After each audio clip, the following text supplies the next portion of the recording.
So in this video, we're going to look at creating a culture of feedback, and this is a big one. This is it's not, someone actually asked, like, is this really a grading practice? And maybe some people would say no, but I do. I think it is because it's a way of looking at evaluation, looking at the way we learn and all that. So I think it's actually foundational and really, really important.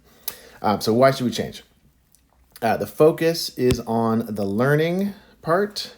It's not on getting the right answer, right? That's the key. It's on the learning.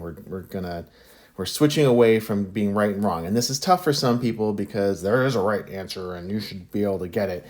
And while that is true in some circumstances, oftentimes there are many right answers depending on the question. And when we're in school, the focus is on how do we get students to consistently be able to get the right answer, not the right answer in this one instance. So focusing on learning, on growing, on producing and developing.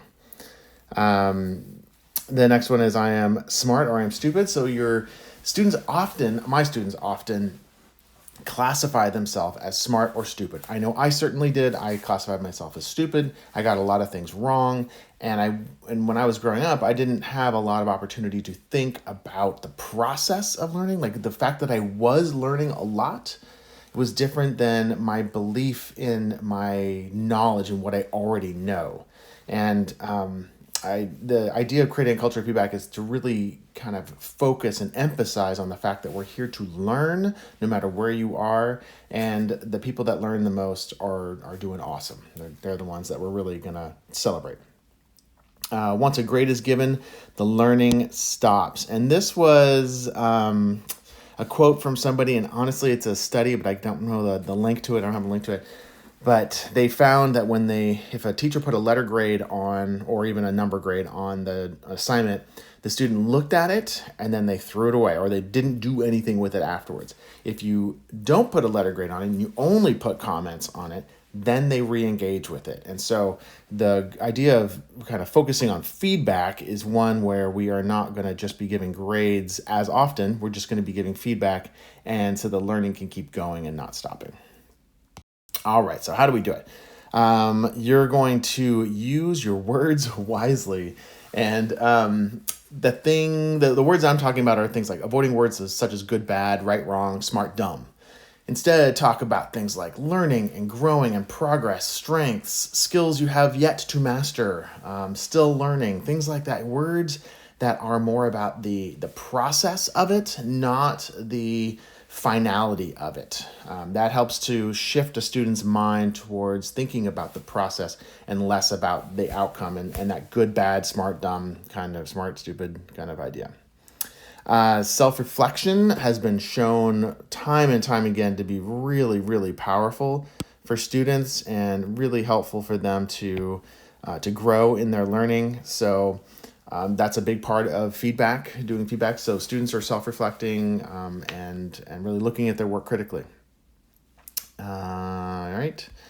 So then, I gotta switch my tool here. Celebrations, having celebrations in class, especially after something that people did that was really hard.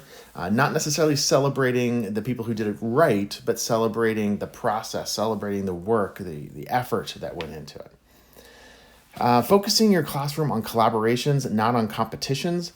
I know competitions are super fun. Doing those little kind of, I can't think of the word, but doing those little competitions in class where it gets people excited, it gets them going. And it's not that that's bad. It's just that's not going to give a lot of feedback based. So trying to have your work be more about collaborating versus competitions.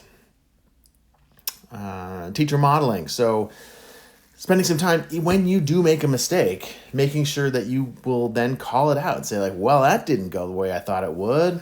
What could I do differently next time? And actually like talking out loud, thinking out loud to your students and showing them what it sounds like to not beat yourself up over a mistake, but to actually try to learn and grow from it. And that modeling is super powerful.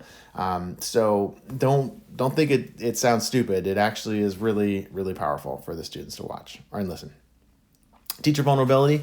So, what are the parts of your life that you struggle? For me personally, it's math facts and spelling. I'm not good at it. big picture ideas, knowledge. Yeah, sure, I can do that just fine. But those little detailed things, those were my triggers when I was younger. I always thought I was stupid because I couldn't memorize my math facts and I am a poor speller. So being vulnerable about that and letting the students know that you're not perfect either and you have things to work on, that helps them to say like, oh, well, the teacher is obviously a person that is doing pretty well, but they still have struggles too. All right, so dealing with some pushback sounds like it would take up a lot of class time, and it does take more class time. My pushback to that pushback is that the students will be spending more time thinking and learning as opposed to just doing and trying to get to that end point. So ideally, more learning is going to happen. And then I don't want to be vulnerable in front of my students. And it's like, okay, I get that too. But if you're not vulnerable in front of your students, they might not be vulnerable in front of you. And pick those vulnerabilities wisely, things that aren't going to maybe, make you feel really uncomfortable. Just pick things, like the fact that I spell poorly is like, it's not great, but it's not the end of the world if they make fun of me for that. I'm not gonna wither up and run away if they start making fun of me for not spelling well. So let me know what you think, and I will see you in the next video.